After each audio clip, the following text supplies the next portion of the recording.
Suatu hari, 2 tahun lalu, aku baru masuk Ukrida. Saat itu, aku mendengar ada program MBKM yang bisa mengantarkan semua mahasiswanya kemana saja mereka mau.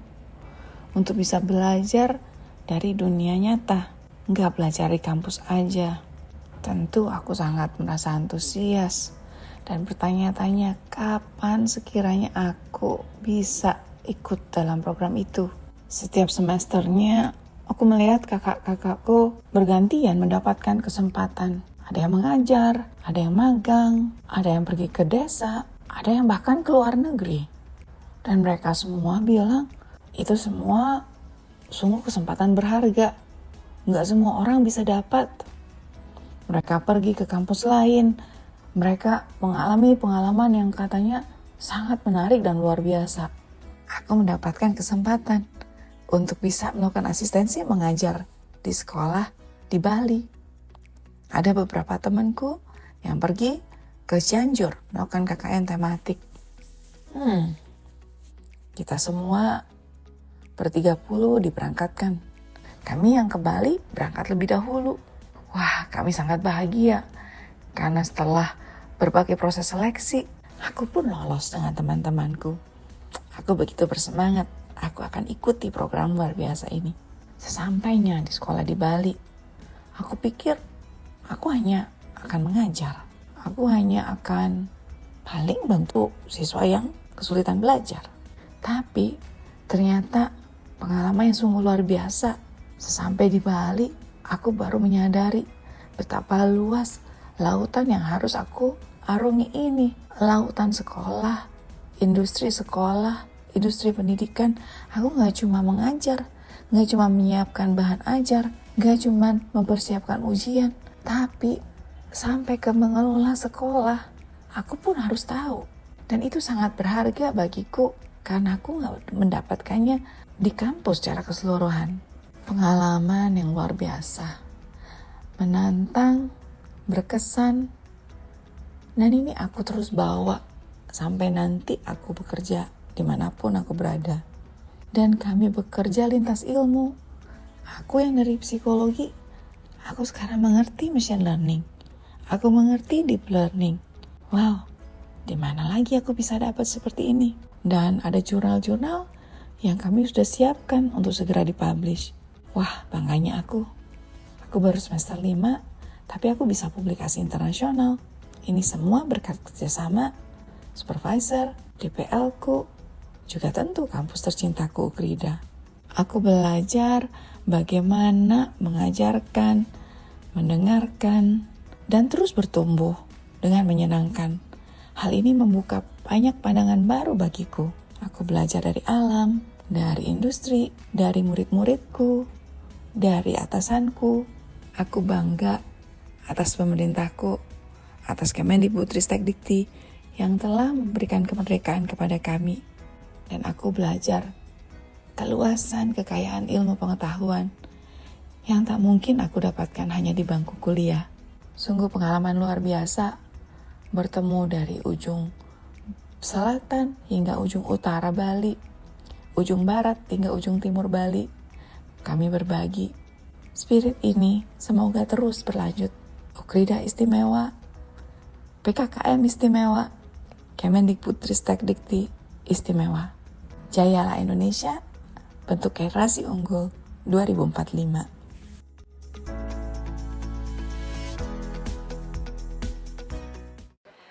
Selamat siang, selamat datang dalam Festival MBKM Universitas Kristen Krida Wacana. Saya Tirsa yang akan membantu jalannya acara hari ini. Selamat siang teman-teman, apa kabarnya? Baik, ya. Sebelum kita memulai, ada kutipan dari Albert Einstein yang menginspirasi. Belajar adalah pengalaman, yang lainnya hanyalah informasi. Pesan ini sangat relevan dengan semangat MBKM yang mengutamakan pembelajaran melalui pengalaman. Melalui Festival MBKM Ukrida, kami ingin menyoroti betapa berharganya pengalaman belajar dan berkegiatan di luar kampus, serta mensosialisasikan pentingnya sebagai mahasiswa mengambil peran dalam kegiatan MBKM. Baik teman-teman, sebelum kita memulai acara kita hari ini, dengan hormat saya mengundang Bapak Wakil Rektor Bidang Pengembangan Akademik dan Inovasi, Dr. Insinyur Oki Sunardi untuk menyampaikan sambutannya.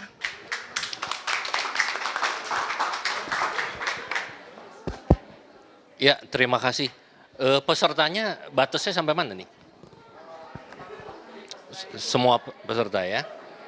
Jadi saya nggak akan lama-lama biar kalian lebih cepat acaranya. Intinya begini, ada yang tahu nggak MBKM kita itu kira-kira dapatnya prosesnya gimana? Ada yang tahu nggak kalau kita ikut MBKM banyak sekali kegiatan, itu kan perlu dana ya? Dapatnya dari mana? Ada yang tahu nggak? Nah, jadi dari mana? Kemendikbud, ya nggak salah gitu ya. Namanya apa programnya? Apa? Hibah, benar. Jadi kalian semua itu bisa ber-MBKM karena kita dapat hibah. Namanya hibah PKKM. Tahu kepanjangannya? KM-nya pasti tahu kan? Kampus Merdeka. Jadi program kompetisi Kampus Merdeka. Jadi ini kita kasih tepuk tangan dulu timnya Pak Pras dan teman-teman. Ya. Dapat berapa banyak Pak? Boleh dibagi-bagi? 1,5 miliar. Yang untuk dibagi-bagi ke kalian supaya kalian bisa ber-MBKM. Ya, jadi itu hasil kerja keras selama gila-gilaannya setahun. Dapat 1,5 M. Nah, jadi hibah PKKM ini tujuannya hanya ada 3 yang utama. Pertama, meningkatkan kualitas lulusan. Yang kedua, kualitas dosen yang mendampingi. Yang ketiga, semua itu nanti dibundel menjadi suatu kurikulum yang lebih berkualitas. Jadi ada 3 ya, jangan lupa. Kalau nanti di interview lagi, siapa tahu diikutkan untuk hibah tahun depan ya. Ditanya sama asesor dari kampus lain, dari negeri misalnya. Dari UI atau ITB ditanya, tahu nggak manfaatnya apa? Meningkatkan kualitas lulusan kita-kita, kualitas dosennya, dan kualitas nanti kurikulumnya. Ya, jadi tujuannya 3 itu. Ya, nah kalian nanti berfestival itu mau menceritakan ya Pak ya, apa yang kalian lakukan dan kalian harus bisa tahu nih manfaatnya apa. Ya, jadi saya nggak mau panjang lebar. Intinya selamat berfestival dan semoga bisa ditularkan ke adik kelas ya, supaya mau ikut MBKM. Ya, ada yang ikut ISMA nggak? Ada yang ikut ISMA? Karena saya baru tanda tangan kemarin Pak 3 orang lagi tuh. Ya, ada 3 orang lagi. Saya nggak tahu ada di sini nggak. Dari psikologi 2, dari manajemen 1. Itu mau ke Belanda, Irlandia, ngajuinnya seperti itu. Nah, jadi kalian kalau yang angkatan ini masih bisa nggak? Udah nggak bisa ya? Udah ketuaan. Jangan marah ya dibilang tua gitu ya. Bentar lagi lulus berarti. Nah, jadi adik-adik kalian nanti tolong dibujuk untuk ikut MBKM, nggak ada ruginya. Ya. Jadi sekali lagi selamat bagi yang dapat ya dan bagi yang nanti akan menerapkan ini di kehidupan sehari-hari. Ya. Terima kasih buat Pak Pras dan Bu Aurel, Bu Tirsa dan panitia yang lain. Semoga lancar acaranya ya.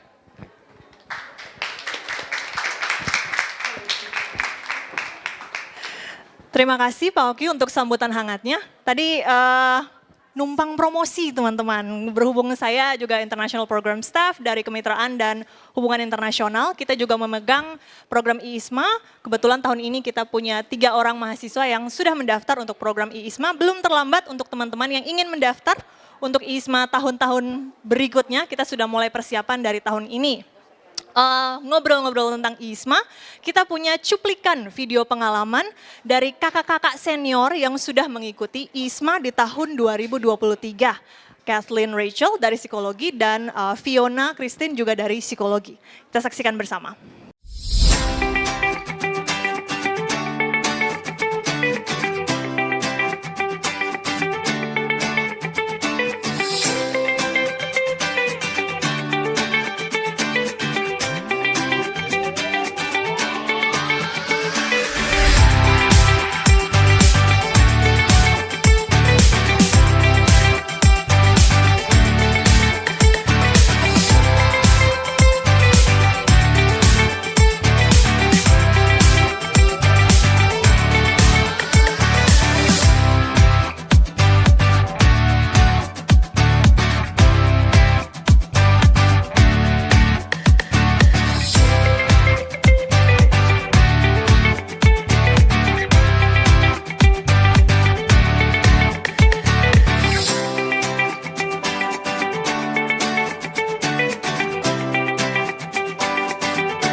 Hi, this is Fiona and I'm currently studying at National Taiwan University in Taiwan.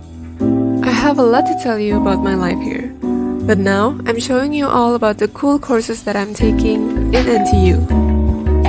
On Tuesday afternoon, I have the Introduction to the Natural History Museum course, where I learn about the history and management of museums, collections, and specimens. I am mostly packed on Thursday, since I have 3 classes in that day, which are International Companions for Learning, where I can exchange cultures with students around Taiwan while I become their study buddy in learning English. In the afternoon, I have Natural Resources Conservation and Management class that allows me to learn about biodiversity, its disruptions, and various ways to conserve the nature. My favorite course with the fewest opportunities for filming, due to recording restrictions, would be Global Competence with Internationalization at Home.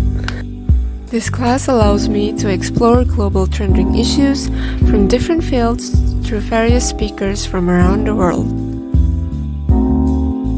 And that's all of the courses that I'm taking this semester. I hope to see you guys soon. This scene feels like what I once saw on a screen. I searched Aurora Borealis green.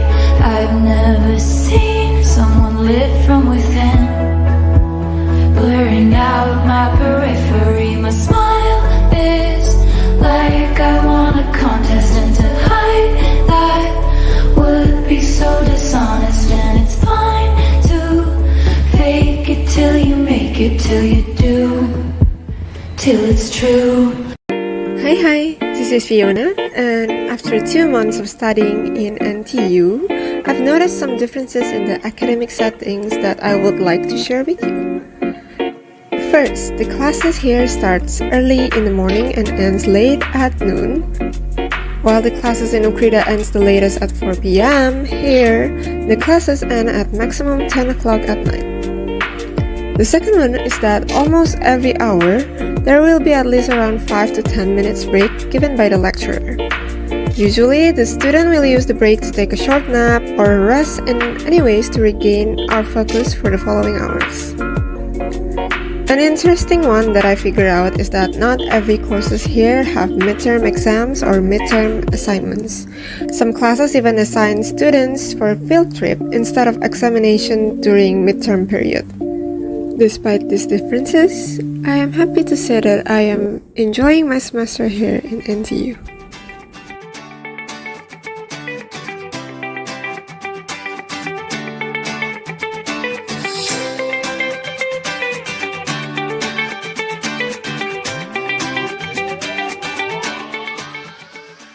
Iya, itu dia sedikit cuplikan, mungkin juga banyak cuplikan dari pengalaman teman-teman kita yang mengikuti ISMA.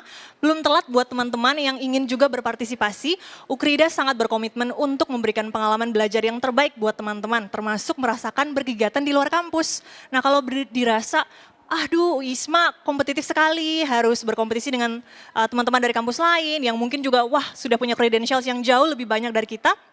Contohnya seperti teman-teman yang akan hadir berbagi pengalaman hari ini, mereka mengikuti program MBKM yang langsung difasilitasi oleh Ukrida secara mandiri dengan pembiayaan yang dibiayai oleh hibah PKKM. Betul ya Pak Pras? Oke, baik selanjutnya kita akan memasuki bagian utama yang ditunggu-tunggu dalam acara hari ini, yaitu talk show sharing experiences dari rekan-rekan alumni BKP MBKM yang dibiayai oleh hibah PKKM. Saya undang untuk bergabung dengan saya di atas panggung dari BKP Asistensi Mengajar, Sisilia Rafaelina Doa, dari Prodi Psikologi, Sabrina Nova Yanti Tampu Bolon, dari Prodi Informatika. Beri tepuk tangan dulu dong teman-teman. Oke, yang kedua dari BKP Pertukaran Mahasiswa, Felix Cia ZM Inar yang hebat dari Prodi Informatika. Kemudian dari BKP Magang, Jessica Sunario dari Prodi Manajemen. Kemudian dari BKP KKN Tematik, Yehuda Kristofa Sriwijaya dari Teknik Sipil. Lalu last but not least kita juga punya Kepala Unit Kewirausahaan. Di sini ada BKP Kewirausahaan juga di Ukrida teman-teman dengan Ibu Elita J. Chandra MM. Baik, wah, ya buat teman-teman silakan duduk dulu. Apa kabarnya? Agak tegang berbicara di depan teman-teman Ukrida, kita santai aja ya. Oke, mungkin dimulai dulu dengan perkenalan, tidak kenal maka tidak sayang. Mungkin kita bisa mulai dari Jessica, if I'm not mistaken. Silakan bisa perkenalan dulu, nama dan prodinya. Ya, perkenalkan teman-teman, nama saya Jessica Sunario dari Prodi Manajemen Angkatan 2021. Halo semuanya, perkenalkan nama saya Sisilia Rafaelina Doa dari dari Fakultas Psikologi Angkatan 2021. Salam kenal. Halo teman-teman semua, perkenalkan nama saya Sabrina Novayanti Tampu Bolon, saya dari Prodi Informatika Angkatan 2021. Halo semuanya, perkenalkan nama saya Felixia Zira Mustika Enerang Hepat, saya dari Program Studi Informatika Angkatan 2021. Terima kasih. Halo semua, perkenalkan saya Jehuda Christopher Sriwijaya dari Prodi Teknik Sipil Angkatan 2018. Ya, terima kasih teman-teman. Wah, sangat bervariasi ya. Kita punya dari psikologi, informatika, teknik sipil, manajemen. Jadi kegiatan MBKM itu terbuka di semua prodi teman-teman. Jadi semua teman-teman dari prodi manapun tetap bisa merasakan kegiatan MBKM. Nah mungkin kita mau gali-gali lebih dalam ini buat teman-teman. Apa sih motivasinya kemarin memilih ikut dalam kegiatan MBKM dan mengapa teman-teman memilih BKP masing-masing. Misalnya masuk magang, mengapa pilih magang atau pilih KKN tematik, mengapa pilih KKN tematik. Kita bisa mulai dulu dari Yehuda berhubung yang sudah memegang mic. Siap. Thank you Miss. Mungkin kalau dari saya, dasarnya itu dulu saya sempat tertarik sama kuliah, menerapkan ilmu kuliah itu di luar. Sempat tahu dulu ada namanya live-in, cuma dari angkatan kita itu nggak ada. Nah, akhirnya di angkatan kami itu ada kesempatan buat KKN namanya. Ya, saya juga mau punya kesempatan supaya ilmu yang saya punya itu bisa dipakai untuk tidak sekedar saya di kuliah saja, tapi sebelum saya lulus dan masuk pekerjaan saya bisa juga kontribusi menerapkan ilmu saya itu ke warga sekitar kayak gitu. Thank you Yehuda. Jadi dari BKP KKN tematik kita bisa memberi kembali ke masyarakat dari ilmu yang sudah dipelajari di kelas ya. Oke, itu dari KKN tematik. Kita lanjut dulu pertukaran mahasiswa dengan Felixia. Sebelumnya terima kasih atas pertanyaannya. Motivasi kenapa bisa ngikut pertukaran mahasiswa? Awal mendengar adanya pertukaran mahasiswa dan magang ya sebelumnya, itu cukup tertarik. Karena kapan lagi gitu ngerasain, bisa belajar di daerah yang luar, di dalam Indonesia ya, terutama di Bali yang cukup terkenal. Mungkin penasaran nih, gimana sih cara pembelajaran di Bali tersendiri gimana gitu. Terus gimana sama lingkungannya, universitasnya gitu. Jadi tertarik untuk ngikut pertukaran mahasiswa lebih ke situ, suasananya dan gimana cara belajarnya di sana. Felixia belajar di universitas apa kemarin? Kebetulan di Universitas Dianapura di daerah Undira Dalung. ya? Iya, Undira. Baik, thank you. Selanjutnya dari Sabrina ya. Saya mengikuti program magang dan juga asistensi mengajar di Children House Cendekia Harapan. Nah, motivasi saya awal ngikutin magang dan asistensi mengajar itu yang pertama Bali. Kalau Bali pasti indah. Saya suka sunset. Nah, itu dia motivasi pertama. Lalu yang kedua, FOMO. Teman-teman pernah nggak sih ngerasain FOMO? Wah, saya ngelihat dia magang dari semester 5, 2 kali magang, 3 kali magang. Nah itu saya juga FOMO, jadi saya termasuk motivasi gitu. Saya harus bisa kayak teman-teman saya yang lain, udah magang di semester 3, semester 4 gitu. Walaupun magangnya bukan MBKM gitu teman-teman. Dah itu aja sih kalau motivasi dari saya sendiri gitu. Diawali dengan ketertarikan diri sendiri dulu dan rasa iri mungkin kepada teman-teman lain. Oke, Sisilia silakan. Oke, kalau dari saya sendiri berawal dari kan kalau di Fakultas Psikologi itu salah satu cabang psikologi yang kita pelajari itu psikologi pendidikan. Lalu setelah mendapat beberapa mata kuliah yang bergerak ke arah sana, terus saya kayak mulai ada sedikit ketertarikan sih untuk mengeksplorasi lebih jauh tentang psikologi pendidikan. Nah, selain itu juga saya sadar juga kalau saya tuh pribadi yang suka berinteraksi, kalau misalnya ikut kegiatan atau pekerjaan itu yang suka berinteraksi dengan orang dan juga suka anak kecil. Nah, makanya saya mengikuti yang program asistensi mengajar bersama dengan Sabrina juga di Sekolah Cendekia Harapan di Bali. Gitu sih. Oke, thank you Sisil. Thank you. Last but not least.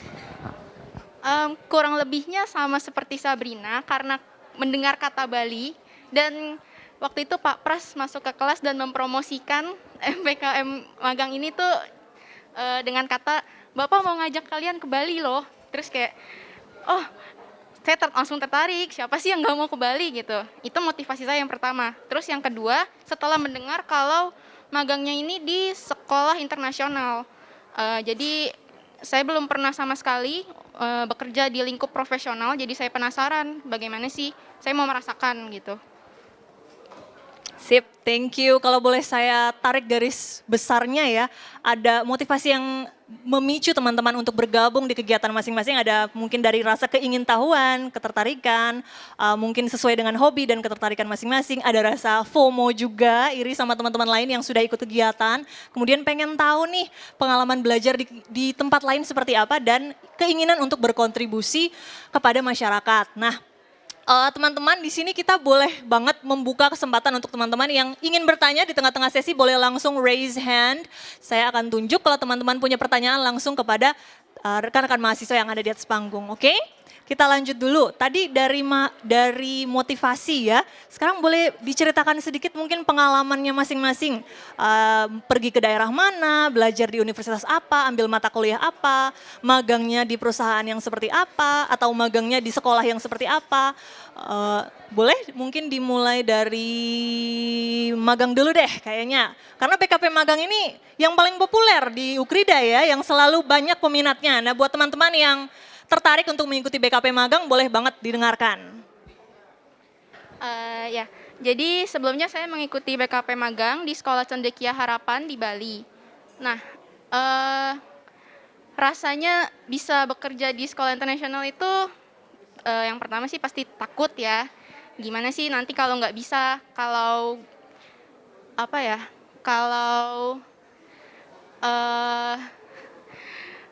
ragu atau takut gimana cara nyelesain pekerjaan di sana, takut dengan atasan dan sebagainya. Tapi untungnya lingkungannya itu sangat mendukung gitu. Jadi dapat dukungan juga dari teman-teman semuanya, dari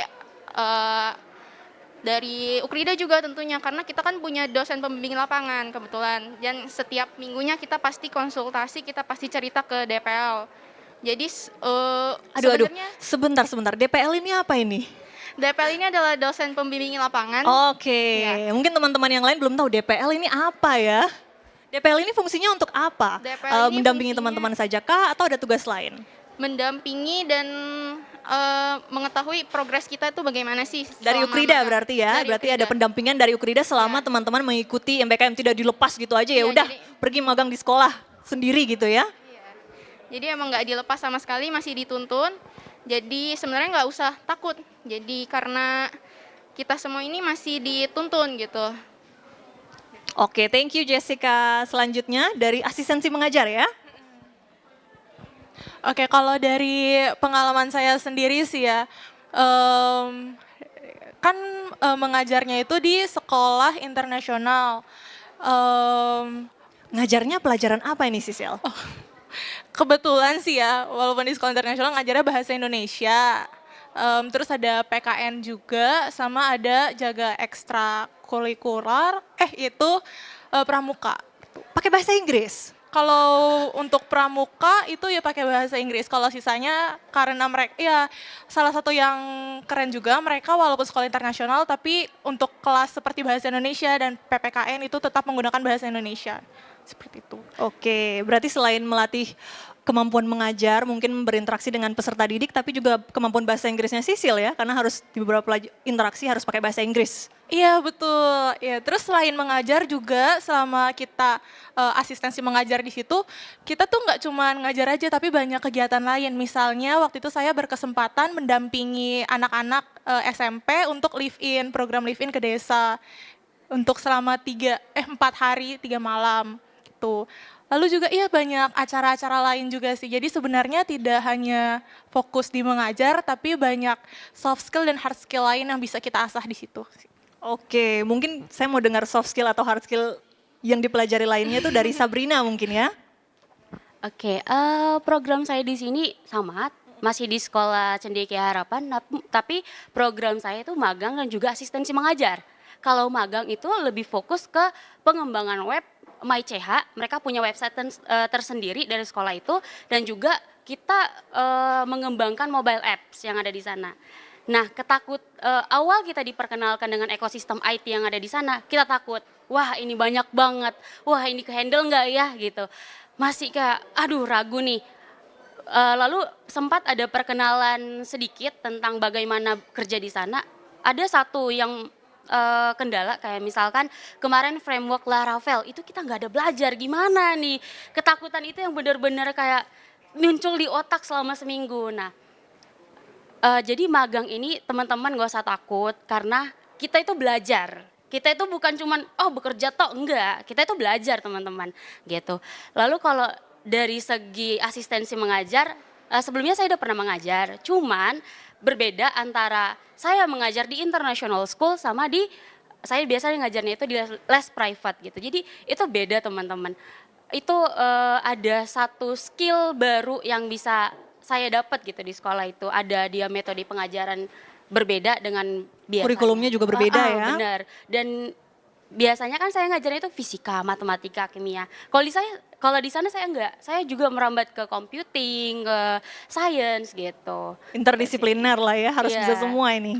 Juga ketika kita bekerja di dalam IT itu, kalau di sini kan ngoding gitu. Kalau di sana enggak. Jadi kita bekerjanya secara profesional, ada platformnya khusus, kita kerja sama timnya gitu. Oke, Itu jadi kalau dari saya. kegiatan MBKM tuh membawa kita juga keluar dari zona nyaman, zona yang biasanya kita kerjakan, Ya, yang benar. biasa di Ukrida belajar itu keluar dapat ketemu banyak hal baru ya, Sabrina. Benar sekali. Oke, sebelum kita lanjut ini saya sudah melihat Ibu Elita sudah standby. Kita undang, beri aplaus dulu untuk Kepala Unit Kewirausahaan teman-teman, Ibu Elita Chandra. Selamat bergabung Ibu. Kita melanjutkan dulu ke BKP Pertukaran Mahasiswa. Boleh diceritakan pengalamannya? Pengalaman pribadi sih, awalnya dengar kalau bakalan pertukaran mahasiswa khususnya di Bali ya, itu suatu yang menarik. Tapi ada rasa takut juga. Karena sebelumnya kan kita udah biasa ngikutin pembelajaran di Jakarta seperti apa, ketemu dosennya udah kenalnya seperti apa, dan ini kemudian pindah ke satu tempat yang baru yaitu di Bali. Jadi agak sedikit ada rasa takutnya nih, gimana ya ketemu dosen-dosennya. Ternyata saat udah tiba di Bali, kemudian disambut dengan baik oleh kampusnya Undira sendiri dengan dosen-dosennya, kita sangat diterima dengan baik. Mereka bahkan sangat senang karena bisa ketemu sama mahasiswa dari Jakarta, dan kebetulan memang dari program studi informatika kita 15 orang yang pergi untuk mengikuti pertukaran mahasiswa.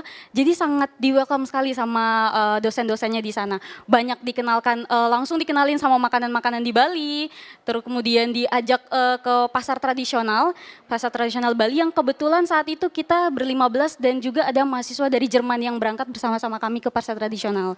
Jadi ketemu baru lagi sama teman-teman dan cukup senang ya karena ketemu sama orang-orang mahasiswa dari Jerman. Kemudian kita juga ditempatkan di asrama yang langsung di dalam lingkup kampusnya, dan kebetulan di asrama itu yang menampung mahasiswa internasional juga. Jadi ada yang dari Jepang juga, kemudian ketemu lagi sama dosen yang dari US. Jadi cukup menarik ya, ternyata di Bali kita bisa ketemu sama orang-orang dari mahasiswa yang datang belajar di kampus tersebut gitu. Cuman sayangnya kita nggak bisa sekelas sama mahasiswa di sana karena perbedaan mata kuliah gitu. Saya gali sedikit soal asrama tadi. Fasilitas apa sih yang disiapin buat mahasiswa? Kita tinggal bareng-bareng sama mahasiswa Undira juga kah? Atau sesama mahasiswa Ukrida? Jadi di sana di Universitas Dianapura tersendiri mereka punya asrama khusus. Asrama khususnya itu bukan cuma terima orang-orang dari luar negeri, anak-anak mahasiswa dari luar negeri, tapi juga yang dari daerah dari Kalimantan, kemudian anak-anak dari timur ataupun mungkin dari Jakarta juga yang memang susah untuk mencari kos-kosan di daerah Bali atau di sekitaran situ. Dan fasilitasnya sangat lumayan ya, enak banget ya. Jadi di kamar yang seluas itu udah ada kamar mandi di dalam, fasilitasnya udah full banget, udah AC juga, kemudian ada dapur umum dan segala macam. Pengawasannya juga sangat luar biasa karena satpamnya 24 jam nggak ada hari libur, jadi benar-benar terkontrol, kita nggak bisa kemana-mana. Dan akses untuk makannya juga sangat mudah untuk ke daerah-daerah yang kayak ya mungkin capek-capek buat kuliah mau ke pantai pun deket gitu loh. Iya, karena ketakutan terbesarnya mahasiswa untuk belajar di tempat lain itu kan tinggalnya nanti di mana, cari sendiri, apalagi beda pulau ya, harus cari makan kemana, yang mana yang aman untuk saya, mungkin mengkhawatirkan kesehatan mereka juga ya. Oke, thank you Felix ya. Ke Yehuda. Baik, kalau dari pengalaman saya sendiri sangat ya bersyukur sih bisa KKN ini karena saya pikir saya di sana itu cuma mau implementasikan ilmu yang saya dapat aja di bagian sipil. Tapi ternyata saya juga KKN bersama teman-teman dari psikologi. Jadi mungkin saya berbagi pengalaman juga dari dua sisi. Kalau dari saya sendiri ada beberapa pengalaman yang menurut saya ya sangat menarik lah kayak begitu. Kalau di bagian sipil saya belajar untuk berkomunikasi dengan masyarakat. Karena kami dalam proyek ini bukan kami kerja sendiri. Tapi kami diminta untuk memimpin masyarakat juga untuk memberdayakan mereka.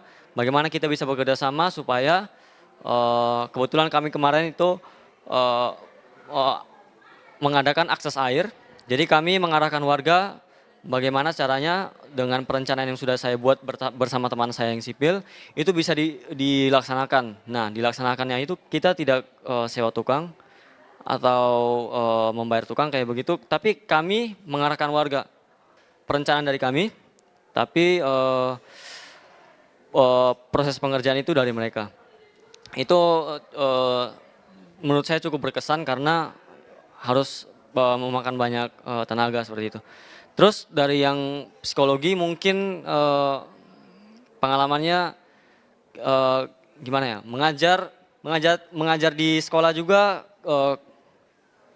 tidak gampang ya, karena bertemu dengan anak-anak dan anak-anak daerah itu berbeda sama anak-anak yang di kota. Kalau anak-anak daerah itu ya gimana ya?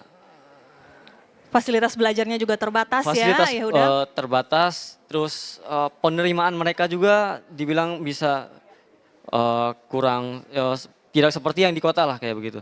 Jadi membutuhkan perhatian lebih karena ada anak-anak yang memang susah untuk diarahkan seperti itu. Jadi kami juga teman-teman psikologi juga diminta untuk lebih ekstra sabar kayak begitu. Ya mungkin itu saja sih. Ya kemarin kita sempat bertemu ya dan ya, salah satu tantangan yang saya lihat ketika teman-teman KKN tematik juga mengajar di sekolah itu language barrier ya, karena beberapa murid itu tidak bisa berbahasa Indonesia teman-teman. Jadi teman-teman dari Ukrida ini juga harus belajar bahasa daerah mereka untuk berkomunikasi dengan baik, karena teman-teman siswa di sana kalau diajak berbicara dengan bahasa Indonesia malah nggak mau dengar gitu ya. Sulit untuk komunikasi juga sebenarnya. Betul. Salah satu pengalamannya. Oke, thank you Yehuda. Nah, teman-teman tadi sudah saya sebutkan di sini ada Kepala Unit Kewirausahaan yang juga memegang BKP Kewirausahaan di Ukrida, teman-teman. Mungkin yang lain-lain sudah lebih sering terdengar. Nah, kita mau gali dulu dari Bu Elita, apa sih itu BKP Kewirausahaan, kegiatan apa saja yang ditawarin buat mahasiswa Ukrida dari BKP Kewirausahaan? Oke. Selamat siang dulu buat semuanya, maaf telat, tadi ada sedikit kendala. Pertanyaannya apa Bu? Jadi BKP Kewirausahaan itu apa? BKP Kewirausahaan itu kesempatan buat teman-teman untuk menjalankan bisnis usaha kalian, kalau memang kalian sudah punya bisnis, atau kalau belum punya bisnis sama sekali tapi tertarik dengan kewirausahaan, teman-teman akan diikutkan kelas untuk belajar membuat rencana bisnis. Gitu.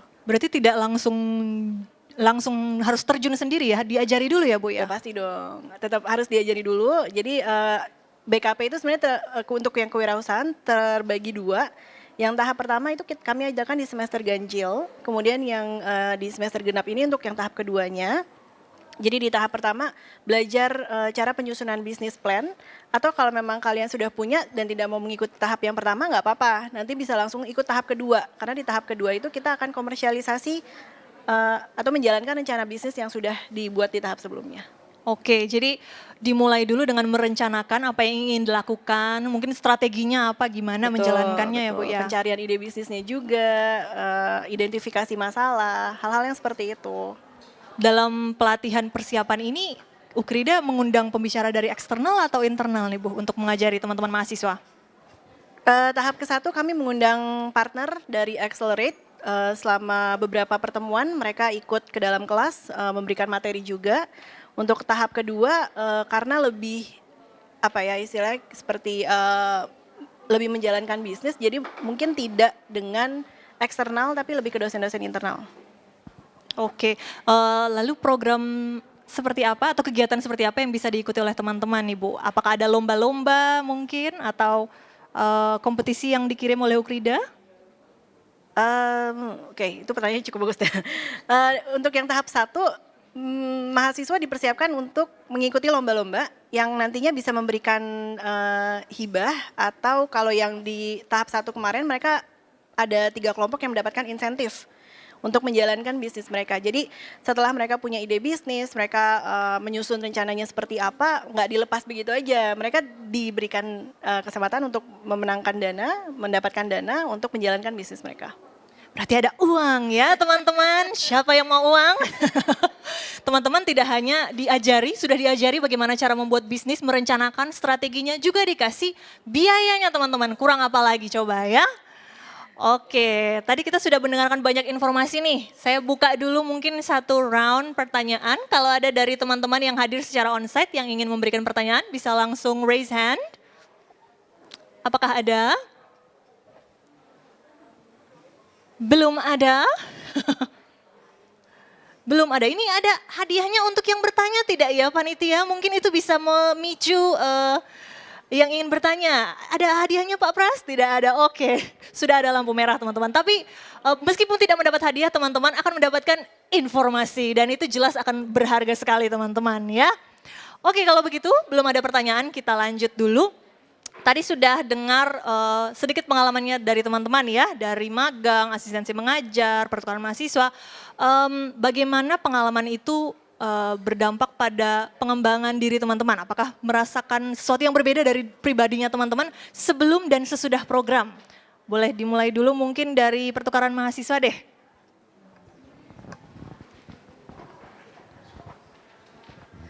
Oke, baik. Mungkin yang paling dirasakan ya, ada perbedaannya. Sebelumnya sih karena memang saya dari luar juga, dari daerah luar yang memberanikan diri untuk kuliah di Jakarta.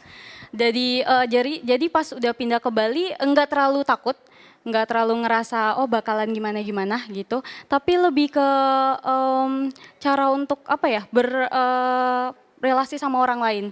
Karena posisinya kita di Bali kan bukan cuma dari daerah Bali aja.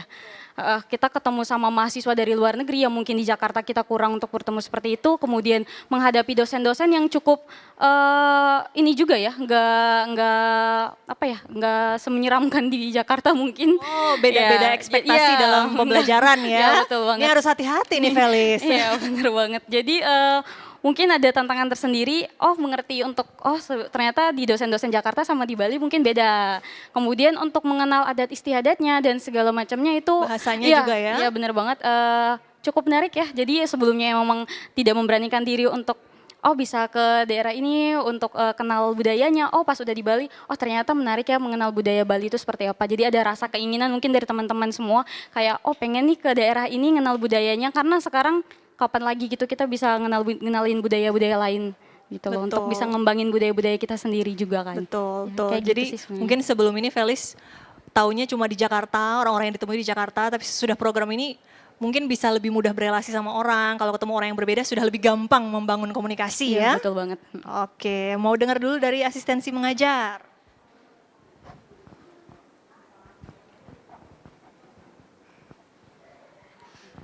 Ya, iya. Oke, mungkin iya. saya Yang duluan mana ya ini? teman-teman. Jadi program saya tadi kan magang dan asistensi mengajar.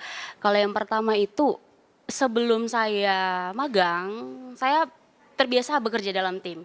Tapi sebelum magang hanya bekerja dalam tim secara kayak teman sama sesama teman gitu. Yang homogen ya. Nah setelah magang, saya itu bekerja dalam tim profesional. Jadi kita punya aturan sendiri, kita punya cara kinerja sendiri gitu.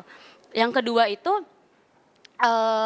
bagaimana saya bersikap gitu. Kayak kalau di kelas kan saya kadang tidur, kadang apa, sesuka hati gitu loh. Maksudnya nggak sesuka hati yang sampai kayak tantrum, enggak. Maksudnya sesuka hati kadang kita nggak merhatiin dosen gitu ya. Kalau di sana kita kerjanya profesional. Kita terlatih lah untuk bekerja dalam tim secara profesional. Kayak misalkan IT itu ada deadline-nya. Kita harus benar-benar patuh terhadap deadline itu, dan kita biasanya kan ada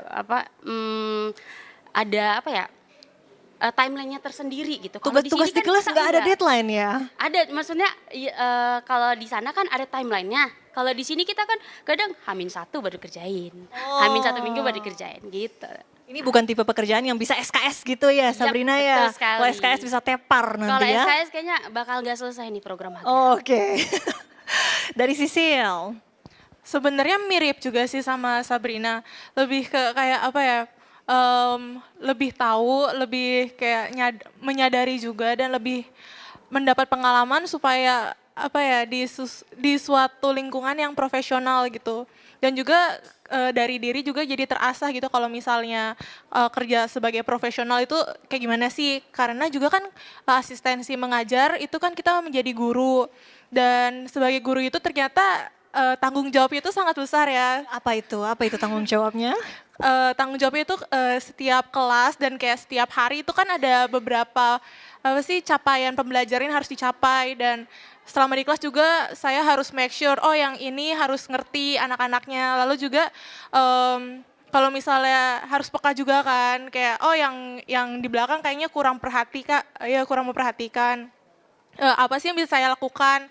Terus apalagi kan juga sekarang kurikulum merdeka dan kayak gitu kan. Jadi ya selain mengajar juga harus mikir juga kayak games apa sih yang seru supaya mereka bisa belajarnya seru gitu. Harus kreatif terus ya jadi guru. Iya, jadi kayak selain profesional lo juga semakin belajar untuk tanggung jawab, karena di situ saya tidak hanya bertanggung jawab untuk pekerjaan saya sendiri, tapi tanggung jawab juga untuk informasi dan kayak pengetahuan yang saya ajarkan ke anak-anak di situ. Oke Sisil, tadi saya dengar maksudnya banyak tanggung jawab yang perlu teman-teman lakukan ya. Bagaimana pendampingan dari sekolah yang menerima Sisil, dan mungkin dari Ukrida, apakah ada program pendampingan yang disediakan, ada PIC yang mungkin mendampingi teman-teman? Oh iya, tentu ada. Kalau dari kita ada dari tim Pak Pras dan Ci Aureli yang dari tim Ukrida gitu ya, yang memang mendampingi. Lalu selain dari pihak universitas, dari setiap fakultas juga kita ada tadi yang seperti Jessica bilang ada DPL-nya masing-masing.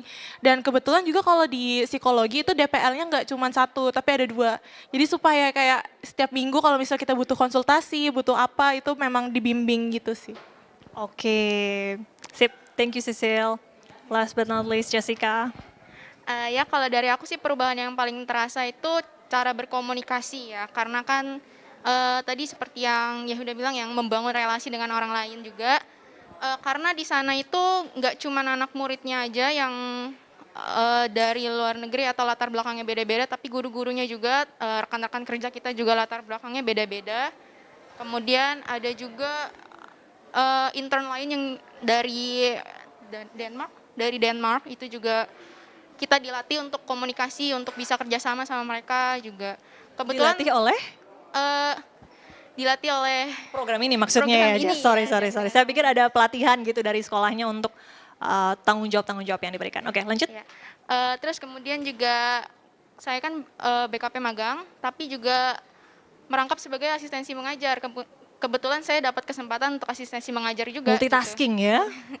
Iya, jadi dilatih untuk berkomunikasi sama anak kecil, yang mungkin ada yang bisa bahasa Inggris, ada yang bisa bahasa Indonesia, ada yang nggak bisa bahasa Indonesia sama Inggris sama sekali. Jadi kayak gimana cara kita bisa nyampain apa yang kita maksud, itu juga salah satu bentuk komunikasi kan gitu.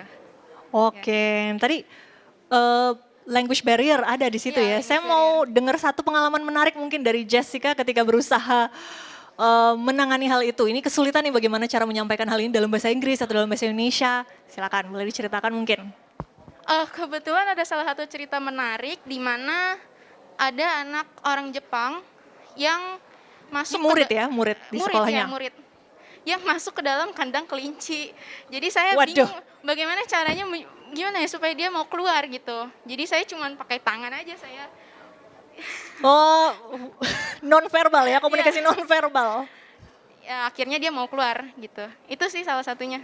Oke, sip. Anaknya nih nggak paham bahasa Inggris atau? Nggak paham bahasa Inggris, nggak paham bahasa Oke, Indonesia. wah itu tantangan itu. Itu Kalau udah nggak bisa bahasa Indonesia, bahasa Inggris. Kalau nggak bisa bahasa Inggris, bahasa kalbu ya teman-teman. Ya, bahasa tubuh. Bahasa tubuh, bahasa kalbu, bahasa apa lagi ya? Oke, saya kembali sedikit ke teman-teman. Saya kembali ke KKN tematik deh.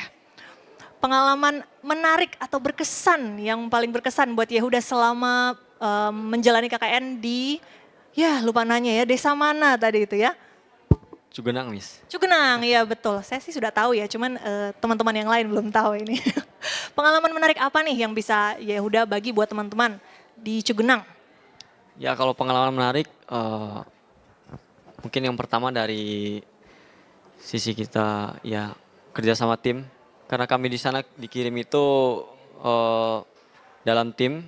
Berberapa kemarin Yehuda? Berdelapan, Miss. Ya pengalaman menarik di sana itu salah satunya kami belajar bersama untuk bekerja sama dengan tim. Saya sipil dan psikologi kayak gitu. Tidak hanya di sekolah, tapi di tempat kami tinggal juga, di kontrakan itu berbagi tugas untuk mengerjakan tugas rumah. Nah mungkin itu yang biasanya pulang sampai rumah tidur, Ya. sekarang harus cuci piring, Ada tugas. cuci baju. Jadi ada beberapa tugas yang dibagi kayak yang tadi Miss bilang, ada yang cuci piring, ada yang cuci baju, ada yang belanja, ada yang masak. Jadi dan itu digilir. Jadi kita semua itu bisa bukan cuma salah satu pekerjaan doang. Dituntut untuk bisa semuanya. Yang nggak bisa masak jadi bisa masak. Yang nggak pernah cuci baju di sana cuci baju. Yang nggak pernah sapu halaman di sana harus cuci sapu halaman karena biar adil semua itu harus rasain kayak gitu. Itu mungkin kalau dari sisi kami tinggal bersama, tapi kalau dari tugas kami di sana yang berkesan itu ya kami di sana juga tempatnya cukup ekstrim, sedikit naik ke bukit. Jadi Tempat tinggalnya atau bertugasnya nih Yehuda? di sana kami disediakan rumah Oke. warga, disediakan rumah oleh warga. Jadi saat bertugas itu disediakan kayak base camp atau kantor, rumah itu dijadikan kantor supaya ya menyelesaikan tugas-tugas itu di sana untuk perencanaan ya kayak gitu. Terus apalagi ya, kami juga ke sana ya kayak yang di video tadi pakai angkot ya cukup berkesan juga. Di Jakarta nggak pernah naik angkot gitu ya. Biasanya belum. Gojek, klik aplikasi langsung Gojek Iya. ridernya langsung depan mata. Sekarang harus nyetop angkot ya. Iya, saya juga dari daerah di sana terakhir kali berkesan itu ya pada saat sekolah. Cuma di sini saya kira tidak akan dapat pengalaman itu lagi. Cuma kemarin setelah KKN kemarin itu cukup berkesan karena banyak juga cerita yang kami dapatkan cuma sekedar dari transportasi kami kayak gitu. Dari transport karena ya kadang ada yang setelah saya dari sekolah atau dari desa ada yang kesal dengan anak sekolah kayak gitu. Kita saling cerita di perjalanan pulang kita kayak gitu. Ya mungkin itu sih, Miss. Sip, thank you Yehuda. Oke, ya kita sudah dengar beberapa informasi lagi nih. Bukan cuman apa yang mereka alami secara akademik, atau juga mungkin di tempat-tempat magang, tapi juga pengalaman kesehariannya mereka juga sangat berbeda dengan apa yang ada di Jakarta. Karena semuanya ini di luar daerah ya, kalau bukan di luar pulau, di luar daerah, ya udah di Cugenang ya. Oke, kita buka round 2, mungkin teman-teman yang ada di onsite atau mungkin mengikuti lewat YouTube, kanal YouTube, mungkin kalau ada pertanyaan boleh silakan acungkan tangan, kita akan langsung pick out from the audience. Apakah ada? Belum ada teman-teman? Oke. Oke, kalau begitu kita lanjut lagi. Nah, tadi udah banyak dengar pengalaman-pengalaman yang dari teman-teman yang sudah ikut ya. Kalau dari BKP Kewirausahaan, kita balik lagi ke Bu Elita ini. Manfaat seperti apa yang bisa teman-teman dapatkan dari mengikuti BKP Kewirausahaan? Apakah bisa dijelaskan kepada teman-teman? Oke. Kalau di kewirausahaan itu karena sebentar, teleponnya bunyi. Oke, ya. Kalau di kewirausahaan itu karena memang diharapkan mahasiswa itu kan membangun suatu bisnis ya. Jadi yang diajarkan di tahap ke-1 dan sebenarnya juga tetap harus dilanjutkan di tahap kedua itu adalah membentuk mindset kewirausahaan. Jadi seperti contohnya kalau kewirausahaan itu biasanya orang-orangnya kreatif, tahan banting gitu ya, resilient, apalagi inovatif kadang-kadang juga. Terus mereka harus bisa problem solving. Sebenarnya banyak sekali skills di apa yang akan terbentuk di BKP Kewirausahaan. Contohnya, jadi ada satu Elita membaca pikiran saya ya.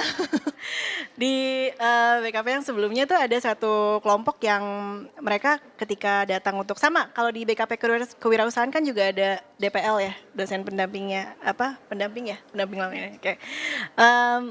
Mereka tuh biasanya datang dengan idenya gini, Miss mau bikin makanan.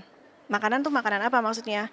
Ya jualan apa gitu ya, minuman saset atau sesuatu yang sebenarnya kalau tidak ada nilai kebaruan ya atau tidak terlalu inovatif, rasanya sayang gitu untuk dijalankan. Kenapa? Karena persaingannya kalau makanan tuh udah banyak banget. Kita lihat teh Solo di depan tuh berjejer gitu kan, teh Solo 3.000 gitu. Kurang unik jadinya ya. Betul, perbedaannya apa gitu kan. Kalau kita mau bersaing di makanan, biasanya itu entah kita harus banting harga atau kita harus kreatif banget atau memang beda banget gitu atau ya gitulah, agak sulit gitu. Sehingga satu kelompok ini akhirnya saya coba ajarkan, oke lah kita coba creative problem solving sama jadi ketika pembentukan ide bisnisnya itu mereka benar-benar dilatih dan akhirnya mereka come up with yang tadi lucu nih, sempat ngomong soal cuci baju gitu ya. Mereka come up with semacam sabun cuci baju tapi sudah bergabung dengan pewangi pakaiannya. Pelembut dan pewangi pakaiannya gitu. Jadi itu bentuknya buat orang-orang mager boleh lah ya itu. Bentuknya tuh kayak blok gitu yang dipres sama mereka dan itu bisa dijalankan gitu, bisnisnya bisa dijalankan dan itu kan melatih kreativitas mereka sekali gitu. Oke, thank you Bu Elita. Nah, tadi udah dengar manfaat yang bisa diterima. Sekarang kita mau tahu bagaimana caranya kalau kita mau ikut masing-masing BKP, kegiatan BKP ini, kita harus hubungi siapa atau dokumen seperti apa yang harus kita siapin, persiapan seperti apa sih yang dilakukan. Wah, kita mau dengar satu-satu dari teman-teman. Mungkin kalau dari BKP Kewirausahaan juga nih Bu, apa yang harus mahasiswa persiapkan atau mungkin harus menghubungi siapa nih untuk kalau saya mau ikut kegiatan kewirausahaan? Oke, kalau untuk yang akan berjalan saat ini kan tahap kedua. Jadi sebenarnya yang perlu dipersiapkan adalah bisnis plan atau rencana bisnis yang sudah pernah dibuat sebelumnya.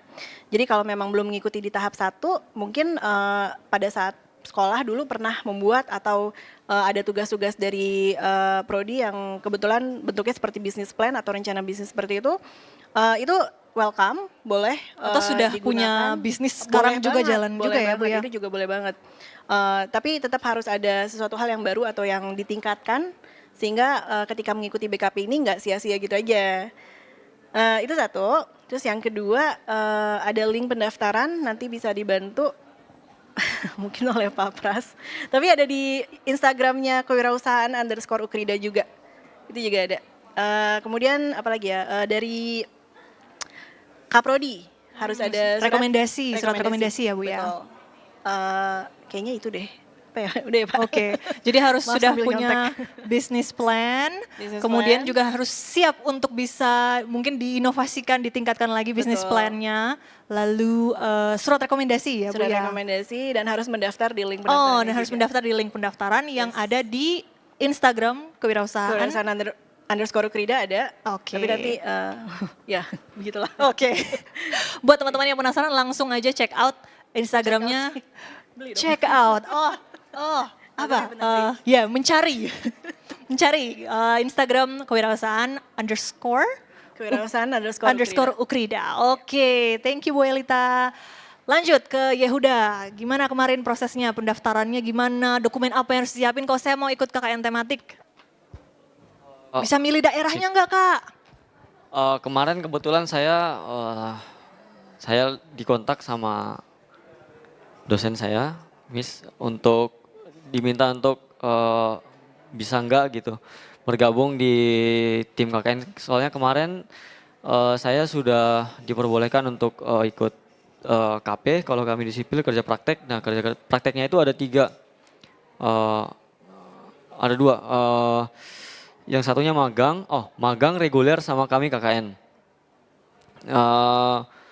Saya kemarin diminta untuk gabung itu langsung sama dosen. Jadi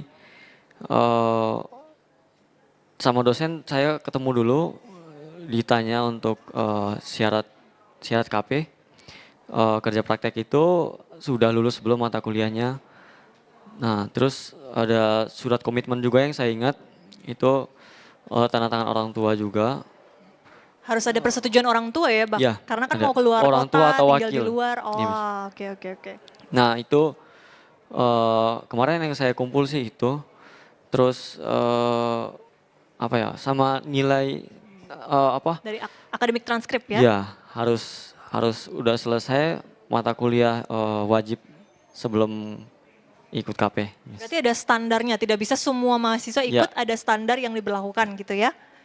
Minimal IPK-nya berapa Kak Yehuda? Minimal IPK kemarin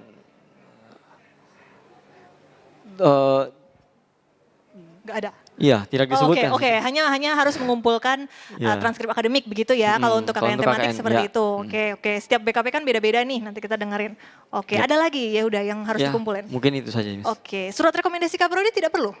Ya, saya kemarin sama Kaprodi juga diurus. Oke, karena tadi sudah dipilih, Iya. langsung dibuatkan suratnya. Oke, thank you Yehuda. Langsung Felix ya. Baik, yang bagian untuk pertukaran mahasiswanya sendiri sih waktu itu dari program studi informatika langsung disampaikan secara langsung oleh Kaprodinya sendiri. Ibu Nina yang waktu itu menyampaikan langsung kita di kelas, mengumpulkan kita ber-15 orang itu untuk menyampaikan soal pertukaran mahasiswa di Bali.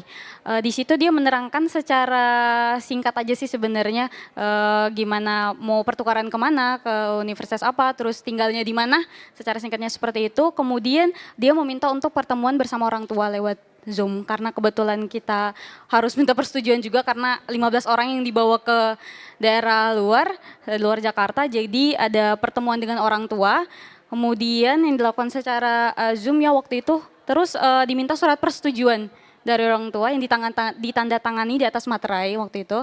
Jadi kita yang mengikuti pertukaran mahasiswa menyiapkan berkas tersebut. Kemudian untuk berkas sih sebatas itu ya, surat persetujuan dari orang tua karena kebetulan memang sudah pertemuan tersendiri dari Kaprodinya dan juga kedua orang tua dari 15 mahasiswa ini. Kemudian udah sih seperti itu aja sebenarnya yang diterangkan oleh Kaprodi, diterangkan kembali ke orang tua gitu.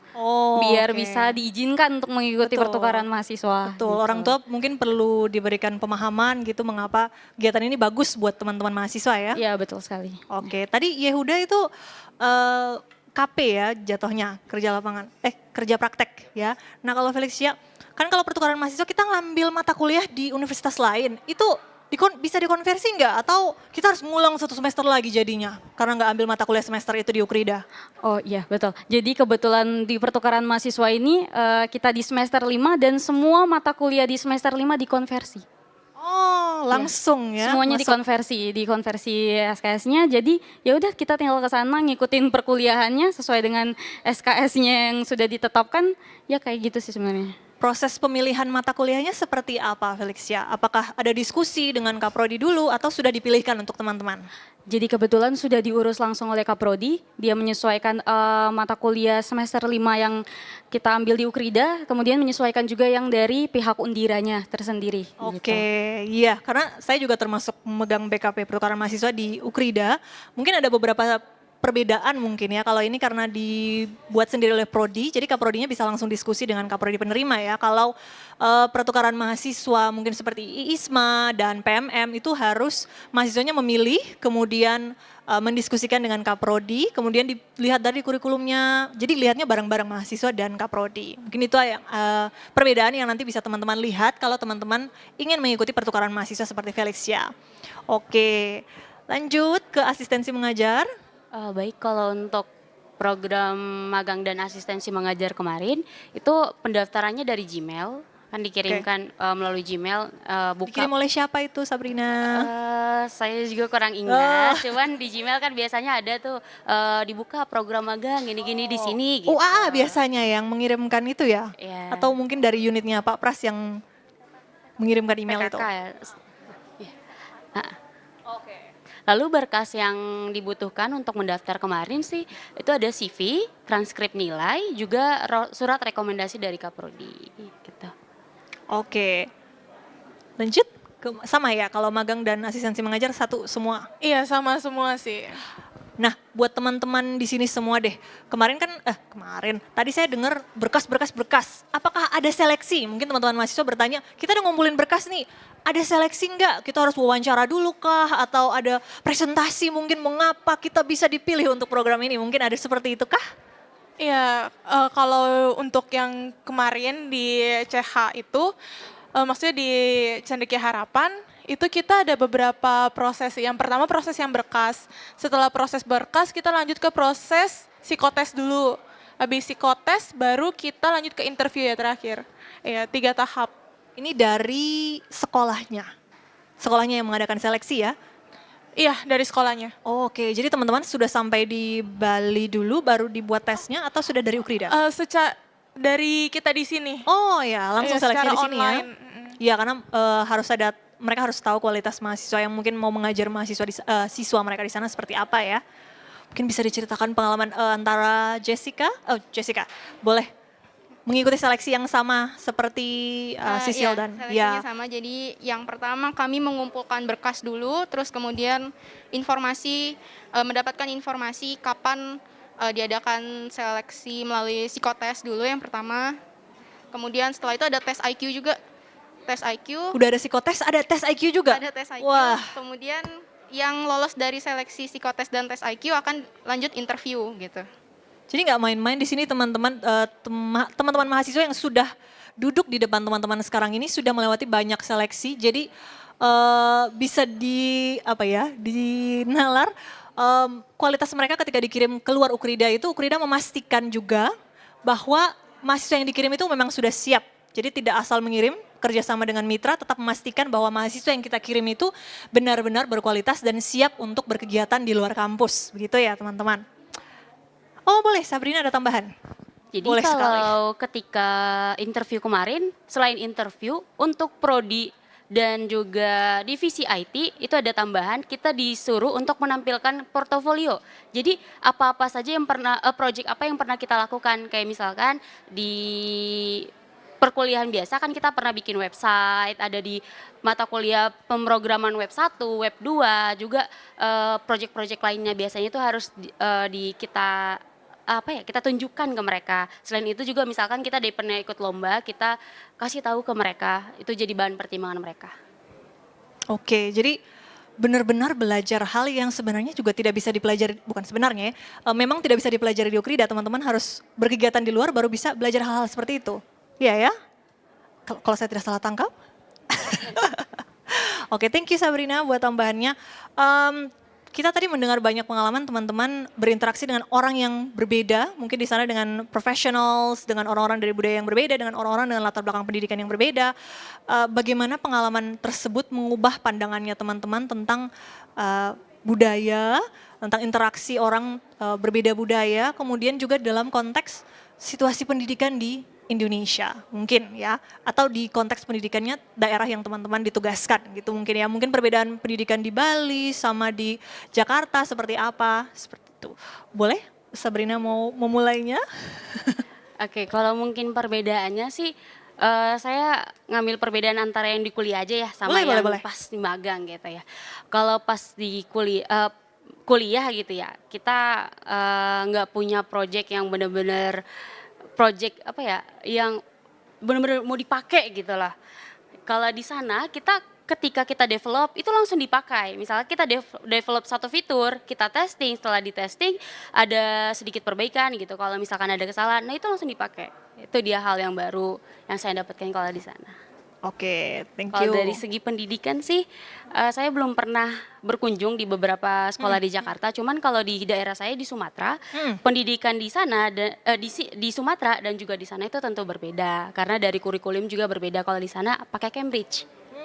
Jadi kalau di Sumatera kan biasa nasional kurikulumnya, kalau di sana Cambridge. Nah itu satu hal yang baru. Kan saya juga mengajar, nah pakai kurikulum Cambridge itu satu hal yang kayak wow. Satu hal yang baru bagi saya gitu. Oke. Mungkin saya mendengar dari pertukaran mahasiswa deh, mungkin yang banyak berinteraksi dengan orang-orang berbeda budaya tadi ya. Felixnya cerita dari orang berbeda, bukan beda daerah aja, beda negara ya. Mungkin mereka sempat cerita sistem pendidikan atau tempat kuliahnya mereka deh beda dengan di Bali mungkin. Boleh diceritakan sedikit? Baik, jadi yang paling ini di Bali tuh mungkin karena budayanya ya. Budaya di Bali mereka sangat masih kental sekali. Jadi kadang kuliah seminggu bisa cuma 2 kali. Oh ya? Ya, dari seminggu bisa cuma 3 kali. Bahkan seminggu bisa nggak kuliah juga.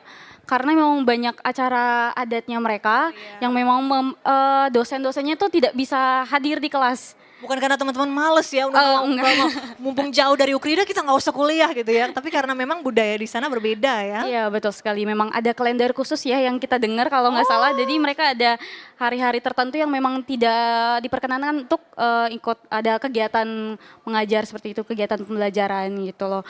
Kemudian untuk mahasiswa dari luar negerinya tersendiri, mereka sebenarnya datang karena liburan summer. Ada liburan summer, jadi cuman pengen tahu budaya di Bali seperti apa. Jadi cuman datang, terus sebulan 2 bulan, kemudian balik lagi. Mereka interaksinya sih kok nggak terlalu, cuman lebih kayak ya sapa-sapaan kayak gitu-gitu.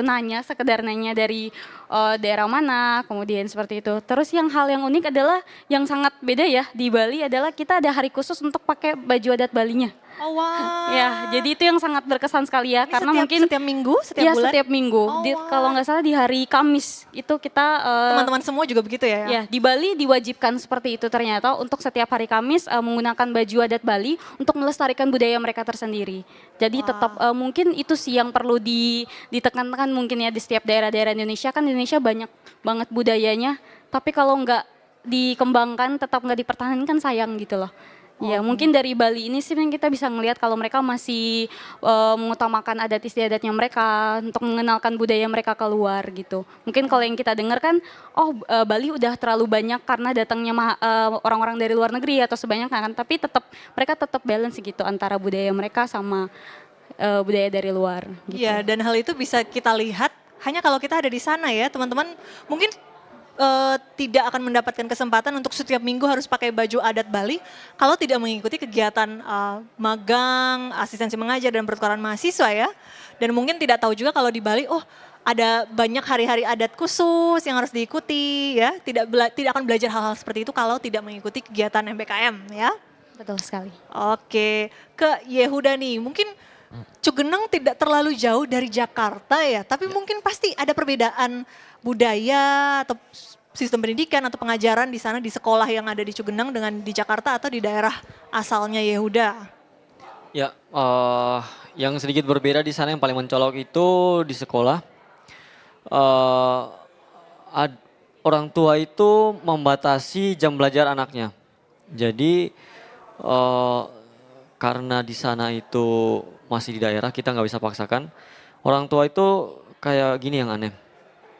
Seharusnya jam belajar kalau normal itu, saya nggak tahu di sini sampai jam berapa, anak SMP itu jam 4, jam 3 ya. Kalau di sana dibatasin jam 1, jam setengah 2 udah harus pulang. Karena mereka harus mengerjakan tugas-tugas di rumah, membantu orang tua seperti itu. Yang mungkin yang paling mencolok sih itu. Dan juga mungkin kalau saya boleh ceritakan di proyek saya, ya perbedaannya sangat mencolok, membuat saya melihat ya perbedaan lah. Bagaimana teori yang kita dapatkan di sekolah dengan di lapangan itu sangat berbeda. Pengaplikasikan cara kita berkomunikasi untuk meminta izin segala macam, pemakaian lahan itu sangat penting dan sangat sensitif sekali. Karena salah sedikit, salah langkah sedikit, proyeknya bisa nggak jalan. Karena di sana itu masyarakatnya masih ya terlalu Tradisional dan konvensional gitu ya. Jadi ya harus paling berhati-hati pertama itu ya dalam segi komunikasi.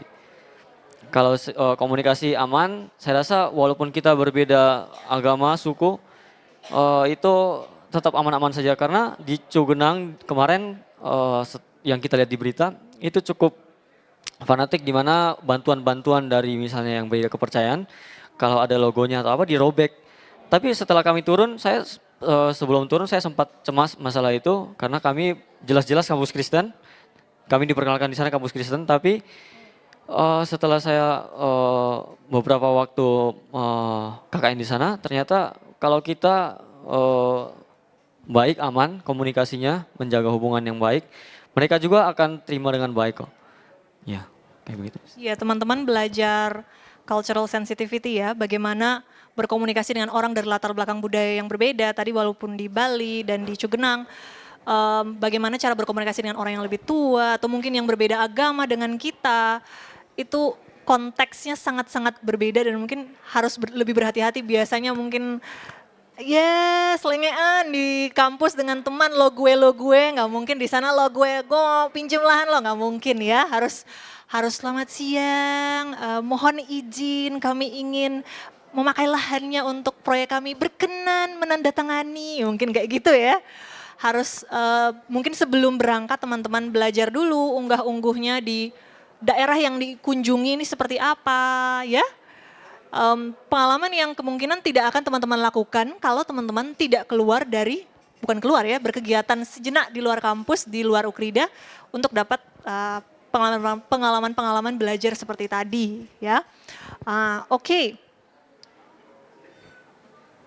Yang belum terakhir, kita masih ada 2 jam di sini ya Pak Pras ya. Masih lama teman-teman mungkin. Sebelum kita lanjut mungkin saya buka, ini sudah round keberapa nih? Round ketiga, mungkin ada teman-teman dari yang hadir secara onsite di JC yang mungkin ingin bertanya. Oh iya, mungkin ada teman-teman yang sudah pernah ikut BKPM juga di luar hibah PKKM, mungkin secara mandiri, by prodinya, atau secara universitas, apakah ada di sini? Belum ada? Iya, oke. Oke, kita lanjut lagi. Tadi kita sudah galih dari segi pengalaman melihat budaya dan sistem pendidikan yang berbeda. Nah, teman-teman di sini berkuliah juga pasti pelajaran yang ingin BKPM kasih ke rekan-rekan mahasiswa itu kan bukan saja tadi ya cultural sensitivity, bagaimana cara berkomunikasi dengan orang-orang yang berbeda, mungkin jadi lebih cinta tanah air ya. Jadi malah tadi si Felis bilang, wah budaya Indonesia kan banyak, harusnya bisa dilestarikan terus ya. Jadi punya pandangan-pandangan seperti itu karena BKPM ya. Mungkin selain dari pandangan tentang budaya dan sistem pendidikan, bagaimana pengalaman-pengalaman tersebut mempersiapkan teman-teman untuk dunia kerja. Mungkin pengalaman praktikal apa yang teman-teman dapatkan di sana untuk membantu teman-teman masuk ke dunia kerja. Mungkin prosedur di dunia profesional seperti ini. Kalau di lapangan saya harus seperti apa dengan orang masyarakat, berbeda dengan berhadapan dengan dosen di kampus. Mungkin boleh dimulai dari, saya belum dengar banyak dari Jessica mungkin.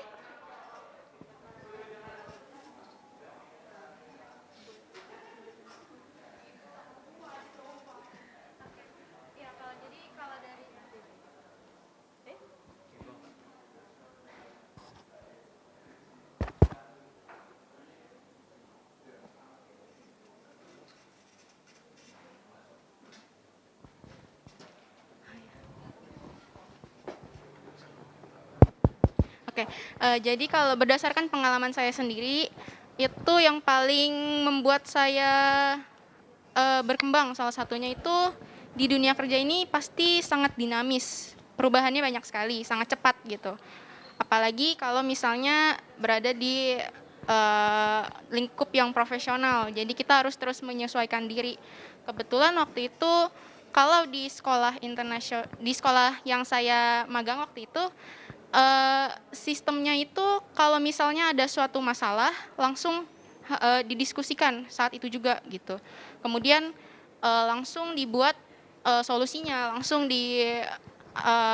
kalau misalnya guru langsung diadakan pelatihan gitu. Jadi sangat cepat sekali perubahannya. Terus Jadi kita harus selalu siap untuk terus beradaptasi ya. ya harus siap terus beradaptasi. Oke. Dari yang lain mungkin, Sisil? Sebenarnya banyak hal sih yang kayak saya pelajari di situ yang menurut saya sangat penting untuk mempersiapkan saya saat memasuki dunia kerja nanti. Selain tentunya pengalaman di situ bisa saya masukin ke CV kan lumayan buat nantinya mencari kerja untuk International school iya, gitu ya. untuk perjalanan karir ke depannya. Lalu juga selain itu di situ kayak apa ya, karena tadi budayanya itu memang cepat dan kalau misalnya ada masalah juga kan kita langsung konfrontasi, kita cari solusinya bareng-bareng. Jadi lebih belajar ada selain belajar tanggung jawab karena kan tanggung jawab dan kesadaran kita bekerja di suatu organisasi atau perusahaan sehingga jadi kayak saya di sini tuh bekerja, saya di sini ada hal-hal, ada tugas yang harus saya lakukan supaya organisasi dan semuanya itu tetap berjalan. Ada beban moral sendiri ya, berbeda. Iya, selain itu juga tadi kepikiran tapi tiba-tiba terbang. Ya udah itu dulu deh. Terima kasih. Oke, nanti kalau dia mendarat lagi bisa loh ambil mic-nya. Oke, kalau dari saya, kalau secara umum mirip dengan Jessica dan juga Sisil, namun kalau secara spesifik di divisi IT, kita itu bekerja di sana pakai framework. Kalau di kuliah kan nggak pernah ya yang namanya pakai framework, jarang lah gitu. Itu udah semester 7 ke atas biasanya. Nah kita di sana udah dipersiapin, udah pakai framework juga. Kalau misalkan kita pembagian tugas, kita pakai Jira gitu. Kalau secara hard skill gitu. Lalu ada satu pesan penting kalau saya bilang ya di sana, mempersiapkan kita di dunia kerja. Gak boleh ada human error. Jadi kan kadang IT kita ngetes nih, kita tes, kita masukin misalnya programnya ini udah kompleks, tapi kita ada satu yang missing. Ternyata ini fitur udah bisa ngirim ke WA. Nah kita salah masukin data, kita masukin bukan data dummy, tapi data real. Nah itu bisa jadi kerugian bisnis gitu. Jadi ada komplain dari orang tua. Nah itu yang bikin jadi satu kerugian gitu. Itu pelajaran baru untuk mempersiapkan saya di dunia kerja gitu. Jangan sampai ada error. Kalau kesalahan di kelas mungkin bisa paling ditegur sama dosen atau sama teman. Tapi kalau benar-benar di dunia profesional, salah sedikit kalian yang harus terima komplain atau terima teguran langsung dari atasan gitu ya. Benar. Oke. Iya. Bu Elita baru nambahin kalau di kelas lebih berpengaruh ke nilai mungkin ya. Beban moralnya mungkin sedikit berbeda ya. Oke, dari Felis silakan. Mungkin karena ngikutin pertukaran mahasiswa, kemudian kita dibebani dengan harus benar-benar serius ya semester di sana, karena bukan cuma jalan-jalan doang, biar SKS-nya bisa kekonversi gitu loh. Jadi mungkin lebih ke rasa tanggung jawab. Jalan-jalan lah ya. Iya, lebih ke rasa tanggung jawab untuk kuliah di sana, untuk benar-benar balik ke universitas asalnya, SKS-nya bisa kekonversi. Mungkin itu sih ke dunia kerja lebih ke rasa tanggung jawab ya untuk kerjaannya sendiri. Kita udah dikasih dimandatin buat kayak gini, balik harus lebih dikasih yang sempurna gitu loh. Betul. Lebih Jadi kayak itu, rasa tanggung jawab. Betul. Teman-teman banyak di sini ya pengalamannya, jadi lebih merasa, karena kalau di kelas mungkin bisa bergantung dengan dosen atau dengan teman sesama mahasiswa, ketika di luar sendiri mungkin bareng teman-teman setim ya, tapi merasa lebih kepada beban sendiri, saya harus mengembalikan sesuai dengan apa yang sudah diberikan ke saya, yang sudah dipercayakan ke saya gitu ya. Yehuda. Ya mungkin kalau dari saya Miss,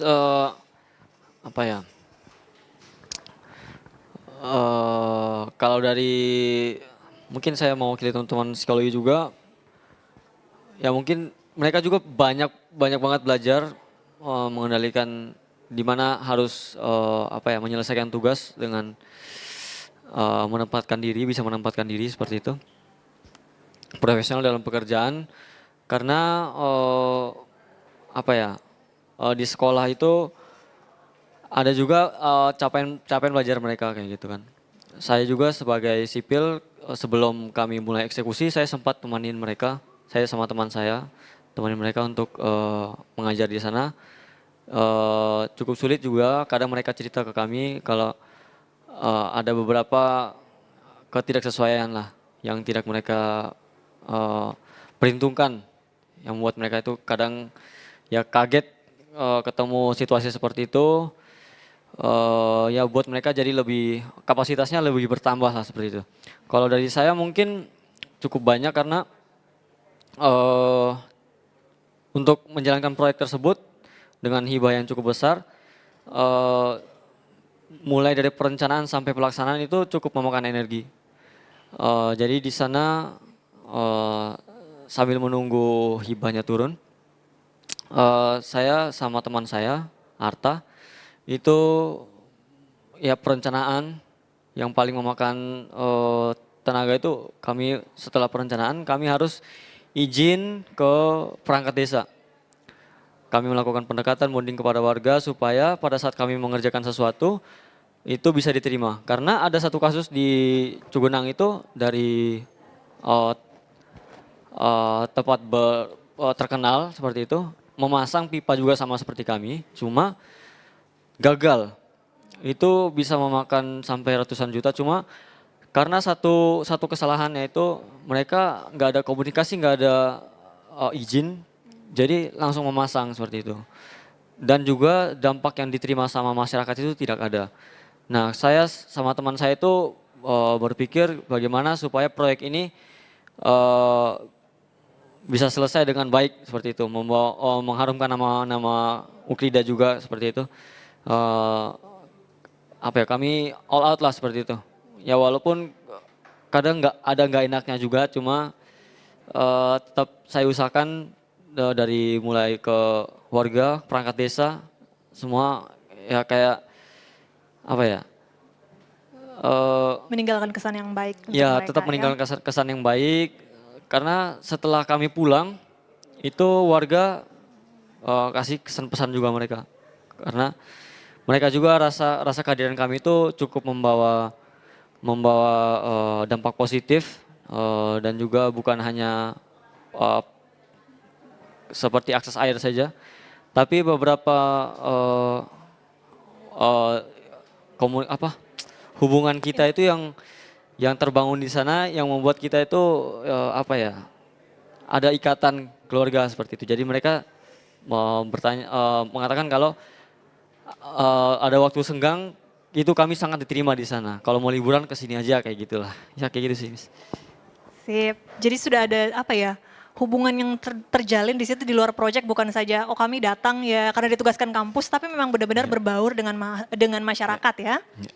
Oke, tadi kita sudah dengar dari teman-teman bagaimana pengalaman mereka diaplikasikan ke dunia kerja. Saya kembali ke Bu Elita. Tadi kewirausahaan mungkin, saya kan tidak beraspirasi untuk berbisnis atau pengen punya usaha. Saya pengen kerja. Nah, pengen kerja di perusahaan atau pengen kerja gitu ya. Apakah kewirausahaan ini bisa diaplikasikan tetap dalam dunia kerja, Bu Elita? Bisa banget. Jadi ada dua hal. Yang pertama, kalau memang teman-teman yang ngambil BKP kewirausahaan itu tetap pengen kerja setelah lulus, itu tetap bisa dilakukan. Dan skill-skill yang dijalankan selama mengambil BKP kewirausahaan itu juga bisa diaplikasikan di pekerjaan. Jadi kalau di kantor-kantor atau di startup, bahkan di beberapa perusahaan tuh mereka mendorong yang namanya intrapreneurship. Jadi kalau entrepreneurship itu kita wirausaha mandiri gitu ya. Kalau intrapreneurship itu adalah semacam kewirausahaan yang dijalankan di tempat kerja masing-masing. Bentuknya bisa macam-macam seperti pengembangan bisnisnya kah, atau business improvement. Hal-hal yang seperti itu yang membuat skill-skill yang diambil di BKP kewirausahaan itu dapat diterapkan. Yang kedua adalah kalaupun ternyata di kantor nggak ada nih kesempatan untuk entrepreneurship, tetap bisa bekerja dan kemudian menjalankan bisnis sampingan.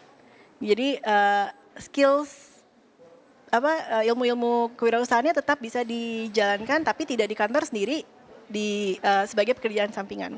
Jadi ikut kegiatan kewirausahaan bukan saja untuk teman-teman yang ingin berbisnis, tapi juga bisa nyambi begitu ya Bu ya. Betul. Tidak harus menjadi pekerjaan utama, kamu harus punya bisnis aja di sini. Walaupun tetap sih diharapkannya. Diharapkannya harus punya bisnis gitu ya Bu ya. Dan mengambil BKP kewirausahaan karena ingin membangun bisnis, harapannya sih memang begitu. Tapi kalau enggak, skill-skills ini tetap bisa dipakai. Tetap bisa aplikatif di tempat lain gitu ya Bu ya. Bahkan bisa di kelas juga mungkin Bu ya. Bisa. bisa. Oke, siap. Terima kasih teman-teman semua dan Bu Elita sudah meluangkan waktu untuk berbincang-bincang dengan saya sore ini di Festival MBKM Ukrida. Semoga apa yang teman-teman sampaikan di sini juga bisa bermanfaat untuk rekan-rekan mahasiswa yang lain. Pengalaman ini juga bisa menjadi pelajaran apa yang harus dipersiapkan tadi, tidak mepet-mepet kalau teman-teman ikut MBKM bukan besok pendaftaran baru disiapin berkasnya, tapi sudah disiapkan karena sudah dengar ya informasinya dari teman-teman yang sudah berpengalaman di sini. Jadi lebih bisa mempersiapkan diri lebih baik lagi ya. Sudah bisa tahu tantangan-tantangan seperti apa yang mungkin dirasakan, yang mungkin dialami saat ada di lapangan, lebih bisa lagi mempersiapkan diri harapannya ya. Oke, acara ini bukan saja untuk menggali pengalaman-pengalaman teman-teman alumni yang sudah berkiprah di luar kampus, tetapi juga untuk mensosialisasikan kegiatan BKP-MBKM yang ada di Ukrida. Harapannya teman-teman yang hadir di sini maupun juga yang menyaksikan lewat kanal YouTube termotivasi, terinspirasi untuk mengikuti kegiatan MBKM yang ada di Ukrida, baik itu flagship maupun mandiri. Baik, saya izin mungkin menarik garis besar atau mengkonklusikan pembicaraan kita hari ini ya. Partisipasi teman-teman dalam kegiatan MBKM tentu saja merupakan langkah penting dalam pengembangan diri teman-teman. Tadi ada perubahan yang dirasakan dari sebelum maupun kemudian sesudah program berakhir. MBKM tidak hanya memberikan kesempatan untuk memperdalam pengetahuan teman-teman dalam dunia akademik, pendidikan, jurusan yang diambil, tetapi juga dalam dunia profesional. Kemudian juga melalui MBKM, teman-teman mahasiswa mengalami pertukaran budaya, mengasah keterampilan kepemimpinan, memperluas jejaring networknya ya dengan profesional, guru, masyarakat luas, dan teman-teman mahasiswa dari negara lain. Kemudian juga mengembangkan pemahaman mendalam tentang tantangan global yang mungkin akan teman-teman alami di dunia kerja di masa depan. Harapannya pengalaman praktis yang teman-teman dapatkan saat menjalani kegiatan MBKM dapat lebih mempersiapkan teman-teman mahasiswa dalam menghadapi dunia kerja dan mengasah keterampilan yang relevan dengan tuntutan industri saat ini. Baik, mengingatkan lagi untuk teman-teman yang hadir secara onsite maupun yang menonton lewat kanal YouTube, acara ini sudah direkam, sudah akan diupload nanti di kanal YouTube Ukrida TV. Kalau teman-teman nanti mau nonton kembali, mau mendengarkan kembali, bisa banget langsung kunjungi kanal YouTube Ukrida TV untuk mendengarkan informasi yang dibagikan hari ini. Sebagai penutup, izinkan saya mengutip kata-kata Mahatma Gandhi, jadilah perubahan yang ingin Anda lihat di dunia. Mari manfaatkan kesempatan yang diberikan oleh MBKM untuk terlibat dan berkembang di luar kampus. Terima kasih teman-teman untuk kehadirannya hari ini, Bu Elita. Semoga informasi yang diberikan hari ini bermanfaat untuk teman-teman lain. Saya Tirsa dan sampai jumpa di kesempatan lainnya.